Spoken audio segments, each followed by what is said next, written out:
Tripura state AIDS control সোসাইটির বাজেটের আওতায় পরিচালিত টার্গেটেড ইন্টারভেনশন প্রকল্পের দায়িত্ব উদয়পুরের বেসরকারি সংস্থা নারী কল্যাণ সমিতির উপর ন্যস্ত।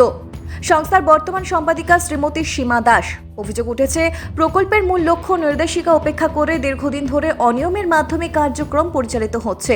টিআই প্রকল্পের আওতায় মহিলা যৌনকর্মী, সমকামী ব্যক্তি, ইনজেক্টিং ড্রাগ ব্যবহারকারী এবং মাইগ্রেন্ট শ্রমিকদের নাম নথিভুক্ত করে নির্দিষ্ট স্বাস্থ্যসেবা ও সচেতনতা কর্মসূচি প্রদান করার কথা। কিন্তু অভিযোগ অনুযায়ী প্রকৃত উপভোক্তাদের পরিবর্তে ভুয়া নাম অন্তর্ভুক্ত করে কেবলমাত্র কাগজে কলমে কাজ দেখানো হচ্ছে। ফলে প্রকল্পের প্রকৃত সুবিধাভোগীরা সঠিক সময় প্রয়োজনীয় পরিষেবা থেকে বঞ্চিত হচ্ছেন। এছাড়াও সংস্থার কার্যালয়ে দায়িত্ব জ্ঞানহীন আচরণের অভিযোগ রয়েছে। অফিস চলাকালীন সময়ে কর্মীদের কেউ কম্পিউটার চালু রেখে ঘুমিয়ে থাকেন, কেউ ব্যক্তিগত মোবাইলে ব্যস্ত থাকেন। এমন চিত্র নাকি নিত্যদিনের।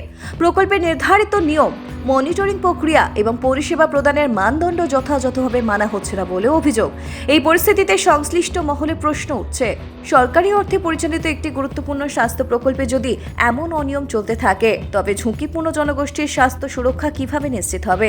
বিষয়টি খতিয়ে দেখে প্রয়োজনীয় ব্যবস্থা গ্রহণের দাবি জানাচ্ছেন সচেতন মহল। ভানুচন্দ্রের রিপোর্ট, আসাম প্রাইম নেটওয়ার্ক।